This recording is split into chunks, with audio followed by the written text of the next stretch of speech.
Well, hi, everybody. Welcome back to the recap. Glad you checked in.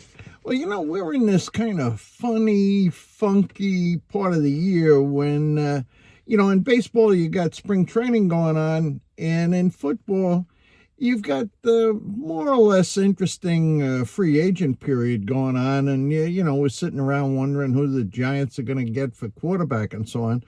And, that's fundamentally, it's mildly interesting, but it's more boring than interesting. What you really want on football is action. Luckily for you, I've got some action. I've got Matt's sophomore highlight reel.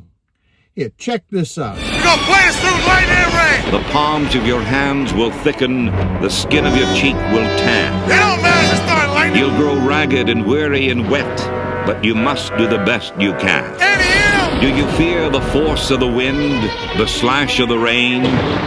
Go face them and fight them. Be savage again.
Well, I'd really like to thank John Facenda for helping out with this.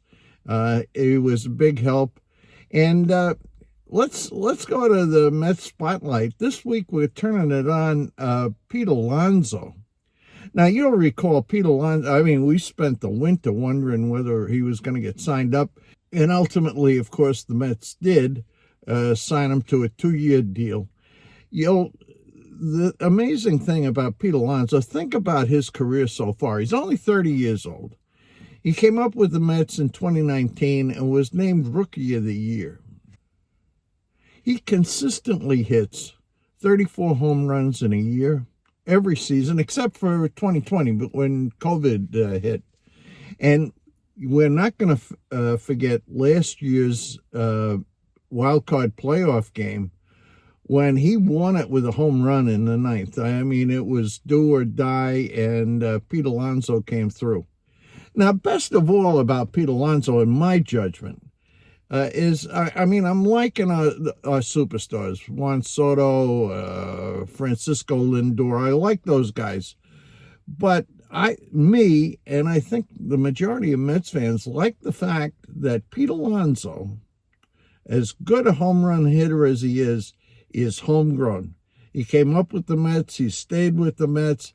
And that tends to put him, in my mind, in the David Wright category. Now, we're going to see what happens. Well, that's the Mets spotlight. And we're going to see what happens this weekend. We've got the Indian River Firefighters Fair this weekend. And I'll check out whether I'm going to go to it or not. I'm not sure. We've gone to it several years in a row, and, it's okay. Anyway, that's all I've got for this week, and I'll see you next week. Take care.